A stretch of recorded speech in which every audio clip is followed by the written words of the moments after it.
Let's kick it into high gear. Speeding up!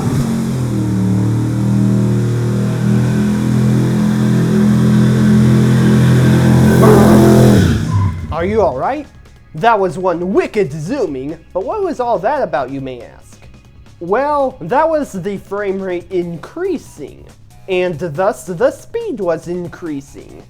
Or rather, frames per second, or FPS for short. A frame in of itself is quite literally just an image. However, when combined with a series of images moving at a certain speed, it creates an illusion of movement. 2D animation is a great example of this, as the older days of animation would have animation cells created to provide said illusion of movement.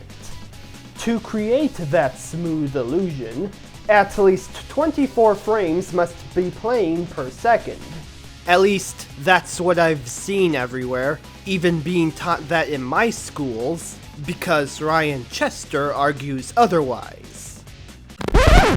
To which he may actually have a point. Perhaps I was confusing minimum with minimum standard. Well, let's just continue on for the sake of this video that the 24 frames per second is the minimum standard for television viewing.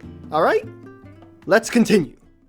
For a lot of video games, their minimum frame rates on consoles tend to be 30 FPS, or 25 FPS in PAL regions on older consoles. However, even older consoles were capable of the even more smooth 60 FPS, such as this Hot Wheels game for the Nintendo GameCube that is being featured here in this video. Besides being faster and smoother, a high frame rate for gaming generally means more responsive gameplay, which is why some gamers make a big deal out of it in the first place. Of course, as long as video games can maintain even a steady 30 FPS, most casual gamers aren't really going to mind unless that frame rate is dipping below the 24 frames per second threshold, especially if it is very frequent. This is where animation has that beat, as everything is technically pre-rendered, whereas with video game consoles and platforms, are being rendered by the system itself. Of course, in the case with a lot of video games that have their assets rendered in real time, issues with the frame rate can start popping up if, say, too many things are being rendered on screen at once.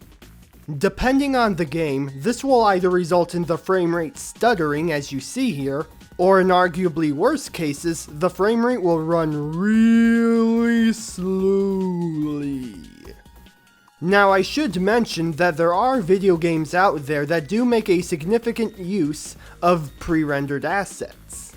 Pre-rendered assets, again, are easier to render. However, the reason why many video games aren't just pre-rendered entirely boils down to the fact that pre-rendered visuals aren't as, let's say, dynamic as real-time rendering is.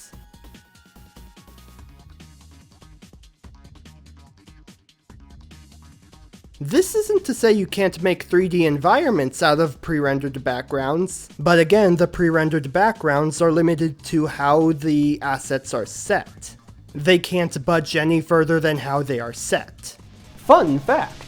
On PAL localizations of Nintendo GameCube games, the startup screen that would have asked an NTSC player if they wanted to play in progressive scan mode would instead ask if they want the 60 Hz mode instead.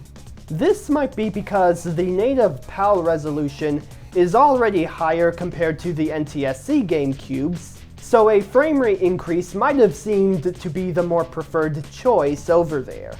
Whether it be a higher resolution or a higher frame rate, a device would need more processing power to achieve either of these capabilities. Even consoles, such as the PlayStation 5, come with the option to play at 120 frames per second in high definition mode, or in its ultra high definition mode at 60 FPS. That's it for this mission. Check back next time when we go over Hertz. I assure you, it won't hertz.